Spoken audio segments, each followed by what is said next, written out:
Hi everyone, welcome back to my channel. I'm Casey and I talk everything fragrances. Today I'm really excited to share with you some of my thoughts on the Arabians Tonka, the Arabians Tonka DNA. So we have Karus Secret Musk by Khadlaj in this side, and then we have Noir D'Arabie by Fragrance World on this side. And I'll just share with you guys my thoughts, the comparisons, and how they kind of are in my idea.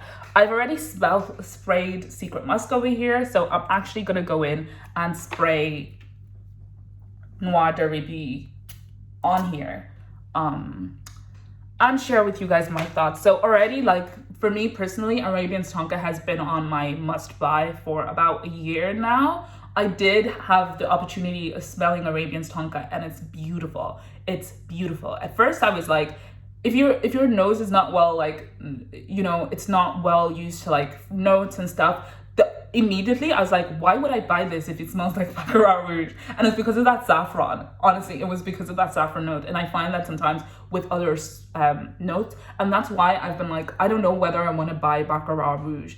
I want to buy it because it feels amazing. But I'm like, if I want all these other ones, like what's the point? They're all gonna kind of smell alike anyway. But anyways, I ended up loving it. And it's because of the body of the oud that's in there. So anyways, let's start off with Noir D'Arabie, right? So it starts off kind of smelling very alcohol-y, but it kind of, that alcohol kind of starts to blend into a saffron. You could, like, when I sprayed Secret Musk, like, you could smell the saffron, no alcohol, just kind of lead the way.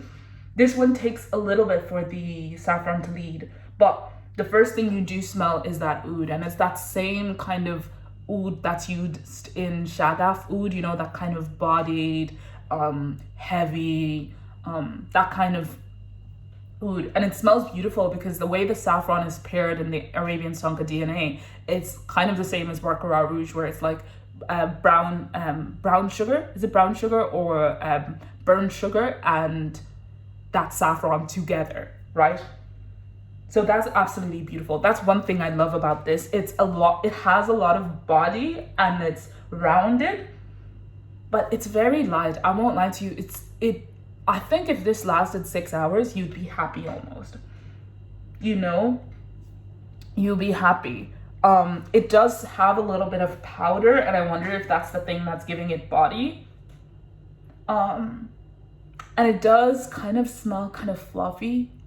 Instead of like powder, it's like fluffy, bodied, like a cloud almost. Like, imagine that.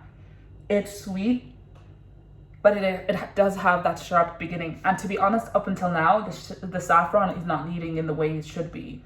And that's you nitpicking, because again, I really do think like these DNAs, like, it's so unique, but that saffron is so, like, it's just such a set memory that, like, honestly, you don't really think about everything else that's in the background. So I don't think these fragrances are gonna take, like, unless you really love something specific about Arabians Tonka, like its lasting power as a body, then I think these might then not satisfy you the same. But if you really just like the DNA, the overall DNA, and you're not really nitpicky, like you didn't like one specific thing, I think these will definitely scratch the itch. This Karus Secret Musk is a much lighter, much thinner, much translucent, much more translucent. Why am I thinking of Empire suddenly? It does smell like it's a little bit more watery. It is stronger, much stronger than this, and I can tell. This, I think it would last 6 hours, but this, I think 8 hours, easy, maybe.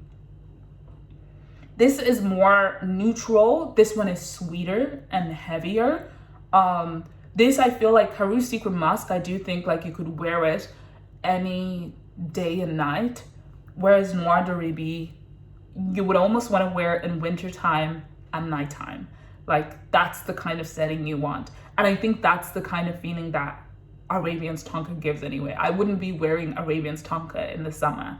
Do you know what? I don't know if they ever write down that there's a Tonka note, but actually I think that's what gives it the body, that kind of sweet, almondy kind of feel. I think that's due to the tonka, and you can smell it here. Here, there's no tonka. This is more like leaning towards Baccarat Rouge than it is to Arabian's tonka. And that's no shade, no tea, but it is what it is. This is a lot more sweeter. This is not as sweet. This is lighter, watery. This is heavier bodied. Now, I know for myself, like when it comes to these fragrances, like I do want Arabian's tonka eventually in my collection.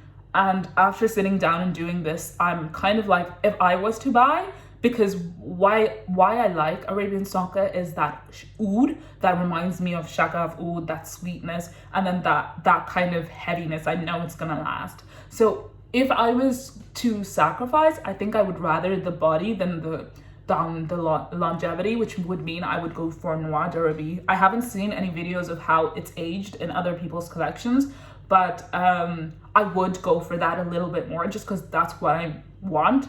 But if I'm being honest, if I was buying these thinking I'm gonna replace Arabian's tonka and I don't, and get it for a cheaper price, I wouldn't buy them. I would rather wait for Arabian's tonka to be on sale eventually. And I would be willing to pay the pretty penny, because to me, I'm seeing Arabian's tonka as something I'll keep in my collection for 5-6 years, and something that's a statement fragrance. I'm not gonna buy something that's halfway there for me personally. And that's why I wouldn't go for Karus Secret Musk to scratch that itch. In fact, I'd rather use Karus Secret Musk as kind of as a Baccarat dupe like type vibe. I hope I've helped you all with kind of understanding what the DNAs kind of smell like. I am looking forward to seeing you again. My brain literally glitched for a second there, but I'm looking forward to seeing you guys again and having more chats about what we like. I have so many other perfumes that I'm happy to share with you guys, and I'm looking forward to sharing with you guys. So please like, comment, subscribe, leave your thoughts about any of these fragrances. Do you think that I didn't do them any justice? Is there something that you're smelling that I didn't smell? I'd love to hear your thoughts. And always remember, you're helping someone out who wants to do a purchase. I always look at the comments, not just the YouTuber, when I'm looking to buy fragrances that are probably not that well known. So until later on, stay good, stay happy, and stay thriving. Anyways, bye.